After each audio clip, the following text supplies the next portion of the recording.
गणेश जी की 4 भुजाएं दिखाते हैं और 4 भुजाओं में बहुत सुंदर अलंकार है।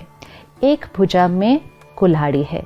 कुल्हाड़ी से क्या करते हैं? जो परमात्मा से ज्ञान मिलता है, तो वो कुल्हाड़ी, ज्ञान की कुल्हाड़ी मतलब अपने विकार, अपने वाइसेस, अपनी नेगेटिविटीज़ एंड मोस्ट इम्पोर्टेंट अपने पास्ट रॉन्ग कार्मिक अकाउंट्स को काटना, उनको फिनिश करना।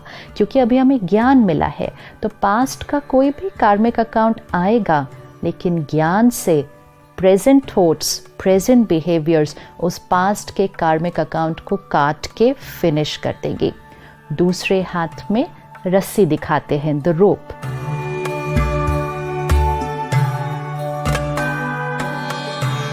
ज्ञान यूज किया, मेडिटेशन किया, लेकिन धारणा तब होगी जब जीवन में डिसिप्लिन होगा। डिसिप्लिन, संयम, नियम, इसके बिना धारणा नहीं हो सकती। तो अपने जीवन को मर्यादाओं की रस्सी में बांधना है। ऐसा नहीं कुछ भी खाया, कुछ भी पिया, कभी भी सोए, कभी भी उठे, कुछ भी बोला, कुछ भी किया, पैसे कमाने गए तो किसी भी तरह काम कर दिया। ऐसी आत्मा वाइज नहीं बन सकती है। लेकिन जीवन को मर्यादाओं की रस्सी में बांध दिया। सही सोच, सही बोल, सही कर्म, सही खान पान, सही धन कमाने का तरीका, ये मर्यादाओं को रस्सी से बांध लो। फिर तीसरे हाथ को ब्लेसिंग देता हुआ दिखाते हैं। मतलब हाथ हमेशा ऐसे।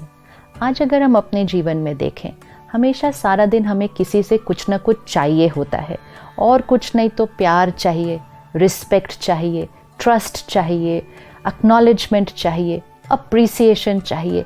ऐसे हाथ है हमारा। लेकिन गणेश जी का हाथ ऐसा नहीं है। गणेश जी का हाथ ऐसा है। मतलब चाहिए चाहिए कुछ नहीं, सब कुछ देना है, सबको देना है, एंड मोस्ट इम्पोर्टेंट सबको ब्लेसिंग्स देना है, दुआएं देना है। विच मीन्स कोई भी आत्मा आए, कैसे भी संस्कार हो, कैसा भी व्यवहार हो, वो अपने संस्कार लेकर आएंगे, वो अपने कर्म करेंगे, लेकिन हमारे से उनके लिए सिर्फ और सिर्फ pure thoughts, pure words, blessings. तो एक हाथ ऐसे, मतलब सबको दुआएं देते जाओ, दुआएं देते जाओ। फिर चौथे हाथ में मोदक है, और वो मोदक हाथ में होता है। मोदक अर्थात स्पिरिचुअलिटी को अपने जीवन में लाना सहज है, लेकिन केयरलेस होकर नहीं हो सकता है। Constant attention. मोदक बनाने में बहुत मेहनत लगती है, तो इट सिग्निफाइज कि स्पिरिचुअलिटी को पूरी तरह से अपने जीवन में ले आने में अटेंशन, कांस्टेंट अटेंशन, उतनी मेहनत करनी है। लेकिन एक बार वो मेहनत कर ली तो मोदक मीठा बहुत होता है, विच मीन्स मेहनत का फल बहुत मीठा होता है। लेकिन जब इतना सब कुछ अपने अंदर धारण कर लिया तो फिर महिमा भी मिलेगी, सफलता भी मिलेगी। बहुत लोग आपको अच्छा अच्छा अच्छा अच्छा भी बहुत कहेंगे। उस समय ध्यान रखना है ज्ञान का अहंकार न आ जाए, विशेषताओं का अहंकार न आ जाए, जो कार्य परमात्मा आपसे करवा रहा है उसका अहंकार न आ जाए।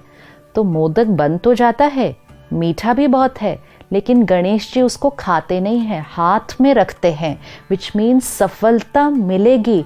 महिमा को स्वीकार नहीं करना है, उसको सिर्फ हाथ में ही रखना है। तो किसी भी मूर्ति में गणेश जी को मोदक खाते हुए नहीं दिखाते हैं, सिर्फ संभाल कर पकड़े हुए दिखाते हैं। दिस इज अ रिमाइंडर कि the more we are on a journey of self transformation, people will have lot of nice things to say about us, but take care. अहंकार नहीं, सब अहंकार से सबसे बड़ा अहंकार होता है ज्ञान का अहंकार। एंड वो एक ऐसा अहंकार होता है, इतना सूक्ष्म होता है कि पता भी नहीं चलता कि ये अहंकार है। तो मोदक को हमेशा पकड़ के रखना है।